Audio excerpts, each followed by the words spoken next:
नमस्कार साथियों, मैं आपका साथी ग्राम विकास अधिकारी उमेद सिंह एक बार फिर मैं अपने YouTube चैनल पे आप सभी का हार्दिक स्वागत एवं अभिनंदन करता हूं। जो आज का वो जो मेरा वीडियो रहने वाला, जो मैंने पिछली बार भी एक वीडियो डाला था आपके लिए डॉक्यूमेंट्स के बारे में, फिर भी बहुत सारे लोगों को क्या है कि कुछ क्वेश्चन है और डाउट्स आ रहे हैं, मतलब कि कैसे क्या है, मतलब ये डॉक्यूमेंट कैसे होगा। क्योंकि देखो अभी क्या कि बहुत सारे लोग ऐसे हैं कि जो मतलब जिनकी पहली जॉब होगी और उनको क्या कि बहुत सारे डाउट्स आ जाते हैं और आना लाजमी भी है। देखो ऐसा है, मैं आपको एक बात बता देना चाहता हूँ कि जो मेडिकल सर्टिफिकेट के बारे में जो लोग परेशान हो रहे हैं, तो मुख्यतः मैं उसके बारे में जो सबसे पहला सवाल मैं आपका ले लेता हूँ मेडिकल सर्टिफिकेट के बारे में। तो मेडिकल सर्टिफिकेट के बारे में आप सभी को क्लियर कर देना चाहता हूँ कि आप अपने जो है जिला स्तर पे जो भी हॉस्पिटल है आपके हर जगह पे अवेलेबल रहते हैं, वहाँ पे आप जाइए और वहाँ पर आपको जो आपके जो सामान्य टेस्ट होंगे, जो भी ब्लड टेस्ट वगैरह कई जगह पे नहीं भी करते हैं, तो बहुत सारे लोग बोल रहे हैं कि हमारे तो टेस्ट हुए नहीं, हमारा क्या होगा, क्या कैसे होगा। कुछ भी नहीं है उसमें। बेसिकली क्या नीचे है कि आपके जो एमओ साइन कर देता है, एमओ के बाद जो आप वहीं पे जो चिकित्सालय के पास में सीएमएचओ का ऑफिस रहता है, या तो चिकित्सालय के अंदर ही जिला स्तर के उसके अंदर ही सीएमएचओ का ऑफिस रहता है, जो चीफ मेडिकल हेल्थ ऑफिसर है, उसके आप नीचे सील लगा के साइन जरूर करवा लेना। उससे क्या आपके ज्वाइनिंग में कोई दिक्कत नहीं आएगी। रही बात, बहुत सारे लोगों के क्वेश्चन आ रहे हैं पुलिस वेरिफिकेशन के ऊपर, तो पुलिस वेरिफिकेशन के बारे में आप लोगों को बता देना चाहता हूँ कि जो पुलिस वेरिफिकेशन आपका है वो 6 महीने तक वैलिड है।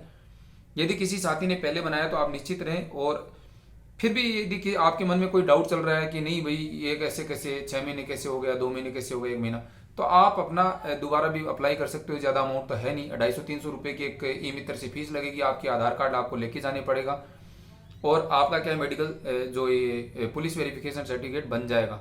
तो इतना परेशान होने की बात नहीं। और दूसरी बात, जो तीसरा जो मुख्यतः जो सभी साथियों का सवाल आ रहा है, वो सवाल आ रहा है जो आपके जो इनके जो आपके बनने वाले हैं, जो 50 रुपये के स्टाम्प के ऊपर जो बनने वाले हैं, तो लोगों का एक ही कॉमन सवाल है कि ये तीनों अलग बनाने हैं, एक साथ बनाने हैं। तो देखो पटवारी में मैं आप लोगों को बता देना चाहता हूँ कि पटवारी में जो आपके जो फॉर्मेट आया था वो एक ही फॉर्मेट के अंदर आपका था।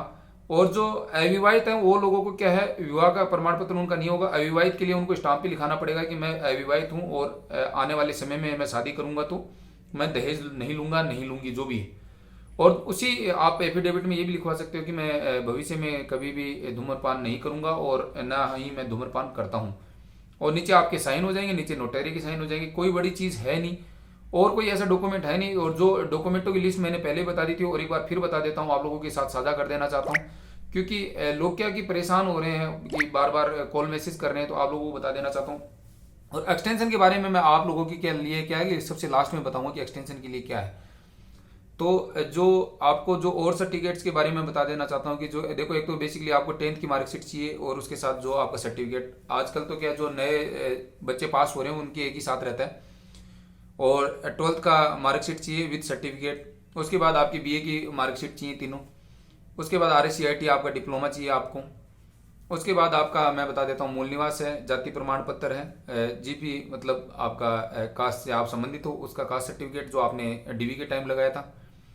उसके बाद आपका जैसे कोई फौजी है, या मान लो कोई अलग से हॉरिजेंटल कैटेगरी वाला है, या कोई प्रत्येकता महिला है, या कोई विधवा महिला है, तो उनको उसी हिसाब से उनके जो अलग से विशिष्ट जो सर्टिफिकेट है वो जमा करने पड़ेंगे। और जो आर्मी एक्स सर्विसमैन हो, आर्मी एक्स सर्विसमैनों के लिए क्या है, PPO की कॉपी चाहिए आपको, फोटो कॉपी और ओरिजिनल आपको वहाँ पे दिखाना पड़ेगा। और जो आपकी डिस्चार्ज बुक है उसकी कॉपी चाहिए। दूसरी बात, एक और काफ़ी लोगों के मन में एक डाउट आ रहा है कि अरे बैंक अकाउंट कौन सा खोलना पड़ेगा। भाई देखो, मैं आप लोगों को एक अवगत करा देना चाहता हूँ कि आपका जो बैंक अकाउंट खुलेगा वो बैंक अकाउंट खुलेगा, आपका सेविंग अकाउंट खुलेगा बैंक में, उसकी पासबुक आपको लेके जानी है साथ में। क्योंकि जब आपकी सर्विस बुक बनेगी तो उसमें क्या है कि आप लोगों का क्या है, जो आपका अकाउंट नंबर देना पड़ेगा जिसमें आपकी सैलरी आएगी, और वही वो क्या है कि कुछ दिनों के बाद क्या है वो सैलरी अकाउंट में आपका कन्वर्ट हो जाएगा। आप अवगत करा सकते हो बैंक में जाके, उसके बाद आपका सैलरी अकाउंट वो मतलब सेविंग अकाउंट ही वो सैलरी अकाउंट बन जाएगा आपका। तो इतना परेशान होने की जरूरत नहीं है। SBI में खोलें, HDFC में खोलें, बहुत सारे कॉल मैसेज आ रहे हैं और काफ़ी कंफ्यूजन क्रिएट हो रहा है। कोई कंफ्यूजन होने की जरूरत नहीं है। ये सब चीज़ें बिल्कुल माइनर चीज़ें हैं, इनमें आपको ऐसा नहीं है कि कोई डॉक्यूमेंट की वजह से आपकी ज्वाइनिंग वंचित हो जाएगी, ऐसा कुछ नहीं होने वाला है। दूसरी बात, जो लास्ट और जो फाइनल जो सवाल रहने वाला है वो एक्सटेंशन से संबंधित है। तो काफ़ी लोग बोल रहे हैं कि एक्सटेंशन, कोई बोल रहा है कि अरे मेरी शादी होने वाली है। अरे भाई शादी से देखो एक्सटेंशन का कोई मतलब नहीं है, सीधी सी बात बता रहा हूँ मैं आपको। जो शादी के लिए आपका कोई जरूरी नहीं है कि आपको शादी के लिए मतलब एक्सटेंशन डिपार्टमेंट दे ही दे।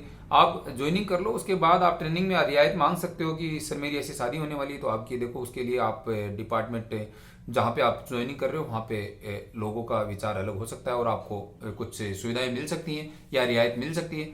और दूसरी बात, जो एक्सटेंशन ले रहे हैं उन लोगों को क्या है कि आपको जिला परिषद पे अपनी जो एप्लीकेशन लिख के एक्सटेंशन की प्रेषित करनी पड़ेगी। और किसी को अभी भी एक्सटेंशन की एप्लीकेशन नहीं मिली है तो मैं आपको मतलब एक्सटेंशन की आप मुझे डायरेक्ट मैसेज कर सकते हैं, इस पे टेलीग्राम पे भी कर सकते हैं, व्हाट्सएप पे भी कर सकते हैं। मैं आपको एक्सटेंशन की एप्लीकेशन अवेलेबल करवा दूंगा।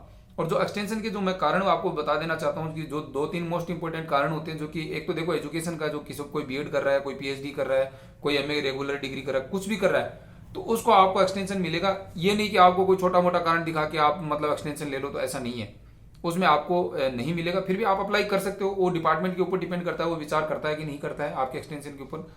क्योंकि ये देखो आपको कंफर्मेशन कोई भी नहीं दे सकता, ना तो मैं दे सकता हूँ ना ही कोई यूट्यूब चैनल वाला दे सकता है कि भाई एक्सटेंशन मिल ही जाएगा। वो तो डिपार्टमेंट के ऊपर डिपेंड करता है, लेकिन बेसिकली जो एजुकेशन के ऊपर है वो आपको एक्सटेंशन मिल ही जाता है।